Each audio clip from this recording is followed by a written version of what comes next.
తెలంగాణ ప్రజల ఆకాంక్షలు నెరవేర్చడమే తమ ఎజెండా అని తెలంగాణ సీఎం రేవంత్ రెడ్డి అన్నారు. 10 ఏళ్ల పాటు నిర్లక్ష్యానికి గురైన వ్యవస్థలను చక్కదిద్దుతున్నామన్నారు. రైతు సంక్షేమమే ధ్యేయంగా ప్రజాప్రభుత్వం ఎన్నో కార్యక్రమాలు చేపట్టిందన్నారు. 100 ఏళ్లలో జరగని కులగణనను తెలంగాణ ప్రభుత్వం చేపట్టిందన్న రేవంత్, దీంతో వచ్చే జనగణనలో కులగణన కూడా చేర్చుతామని కేంద్రం ప్రకటించిందని తెలిపారు. రాష్ట్రం ఏర్పడి 10 ఏళ్లు గడిచినా ప్రజల ఆకాంక్షలు నెరవేరలేదు. 10 ఏళ్ల ఆధిపత్యాన్ని తిరస్కరించి ప్రజలు ప్రజా ప్రభుత్వాన్ని ఏర్పాటు చేసుకున్నారు.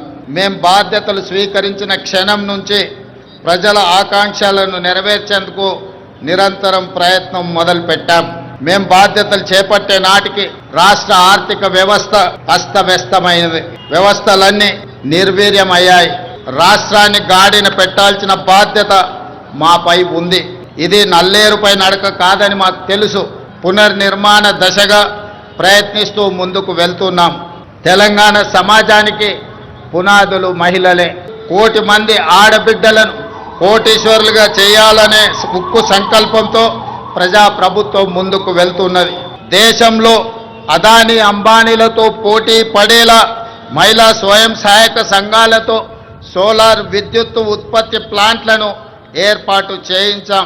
ఆర్టీసీ బస్సుల్లో మహిళలకు ఉచిత బస్సు ప్రయాణం సౌకర్యం కల్పించడమే కాదు, ఆ బస్సులకు వారిని యజమానులను చేశాం. ఈ ఇందిరమ్మ ఇండ్లు కూడా ఇంటి ఆడబిడ్డ అయిన మహాలక్ష్మి ఆడబిడ్డలకే ఈరోజు ఇందిరమ్మ ఇండ్లు కేటాయించడం జరుగుతుంది.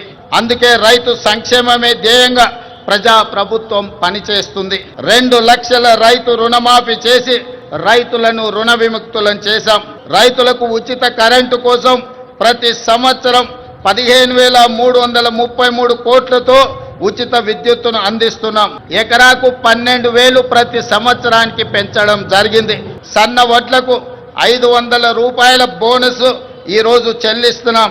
రైతులు పండించిన ప్రతి గింజను ప్రభుత్వం కొనుగోలు చేసి రైతులు దళారుల బారిన పడకుండా కాపాడడం జరుగుతున్నది. SC, ST, BC, minority, EWS విద్యార్థులు అందరినీ కూడా ఒకే దగ్గర కలిసిమెలిసి ఒక కుటుంబంలా చదువుకునే విధంగా ఈనాడు యంగ్ ఇండియా ఇంటిగ్రేటెడ్ రెసిడెన్షియల్ స్కూల్స్ని మనం ప్రారంభించుకున్నాం. రాబోయే 2028 సంవత్సరంలో జరగబోయే ఒలింపిక్స్లో బంగారు పతకాన్ని దేశానికి తెలంగాణ రాష్ట్రం తరఫునే సాధించాలన్న లక్ష్యంతో ఈనాడు యంగ్ ఇండియా స్పోర్ట్స్ యూనివర్సిటీని అదేవిధంగా అకాడమీని మనం ప్రారంభించుకున్నాం. ఈనాడు విద్య మీద పెట్టే పెట్టుబడిని మేం ఖర్చుగా భావించడం లేదు. ఈనాడు 200% కాస్మెటిక్ ఛార్జెస్ పెంచడం ద్వారా ప్రతి నెల వాళ్ళకు విధిగా అందించే విధంగా ఈరోజు ప్రభుత్వం చర్యలు చేపట్టింది. 16 నెలల్లో దాదాపుగా 60,000 ప్రభుత్వ ఉద్యోగ నియామకాలు చేపట్టడం ద్వారా తెలంగాణ ఉద్యమంలో తెలంగాణ రాష్ట్ర సాధనలో ముందు భాగాన నిలబడ్డ నిరుద్యోగ యువకులకు ఈ ప్రజా ప్రభుత్వం అందించడం జరిగింది.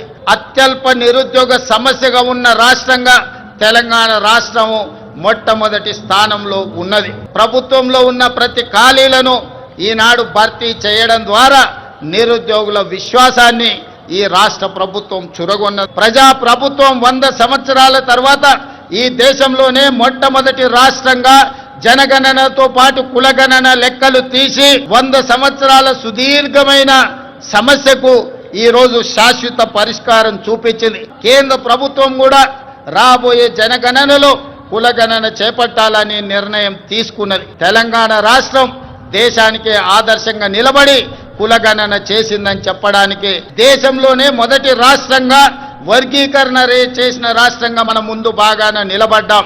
అదేవిధంగా స్వదేశీ విదేశీ పెట్టుబడులను ఆకర్షించడంలో తెలంగాణ రాష్ట్రం ఈ దేశంలోనే మొదటి స్థానంలో ఉంది.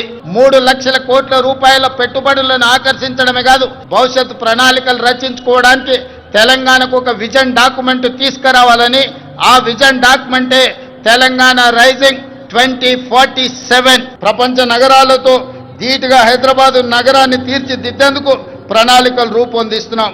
న్యూయార్క్, టోక్యో లాంటి నగరాలతో పోటీ పడే విధంగా భారత్ ఫ్యూచర్ సిటీని మనం ఈరోజు ఎయిర్పోర్టుకు దగ్గరలో ప్రారంభించుకుంటున్నాం. ఆ భారత్ ఫ్యూచర్ సిటీలో AI city, sports city, pharma సిటీతో పాటు లైఫ్ సైన్సెస్, హెల్త్ సిటీలను ఏర్పాటు చేస్తాం.